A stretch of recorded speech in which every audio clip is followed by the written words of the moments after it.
रात का अंधेरा चारों ओर फैल चुका था। संजय अपनी पुरानी जीप में जंगल के रास्ते से गुजर रहा था।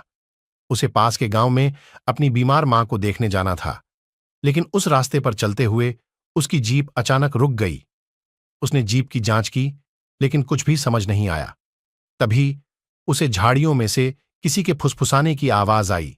संजय ने टॉर्च निकाली और आवाज की दिशा में देखा। उसे दूर एक चमकता हुआ कागज का टुकड़ा दिखाई दिया। उसने टॉर्च की रोशनी में देखा तो उस पर लिखा था, आगे मत बढ़ो, मौत का रास्ता है। संजय का दिल तेजी से धड़कने लगा, लेकिन उसे अपनी मां तक पहुंचना था। उसने कागज को नजरअंदाज किया और पैदल ही आगे बढ़ा। कुछ ही कदम चले होंगे कि उसे फिर से किसी की आहट सुनाई दी। वह पीछे मुड़ा, लेकिन वहां कोई नहीं था। वह और तेजी से चलने लगा। तभी अचानक से रास्ते पर एक साया दिखाई दिया। संजय ने टॉर्च का प्रकाश उस पर डाला तो देखा कि एक बूढ़ा आदमी खड़ा था। बूढ़े ने संजय से कहा, तुम्हें यहां नहीं आना चाहिए था, यह रास्ता बहुत खतरनाक है। संजय ने सवाल किया, क्यों? यहां क्या है? बूढ़े ने धीरे से कहा, यहां एक रहस्यमयी जीव रहता है जो हर रात शिकार की तलाश में रहता है। संजय ने अपने डर को काबू में रखते हुए कहा, मुझे मेरी मां के पास जाना है।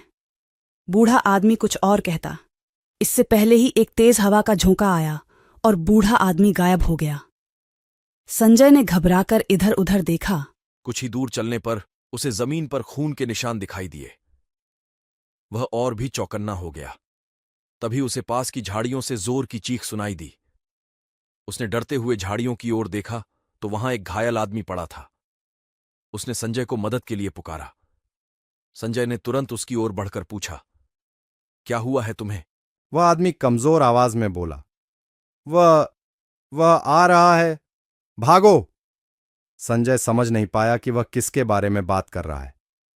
तभी उसे पीछे से भारी कदमों की आवाज सुनाई दी। उसने मुड़कर देखा तो उसकी आंखें चौंधिया गईं। वहां एक विशाल और भयानक जीव खड़ा था। आखिरकार संजय ने गांव की रोशनी देखी और पूरी ताकत से भागता रहा। जैसे ही वह गांव पहुंचा, वह जीव अचानक गायब हो गया। संजय ने चैन की सांस ली और उस घायल आदमी को गांव वालों के हवाले कर दिया। संजय को अभी भी उस रात का रहस्य समझ नहीं आया, लेकिन एक बात स्पष्ट थी, वह जीव सिर्फ अंधेरे में ही शिकार करता था।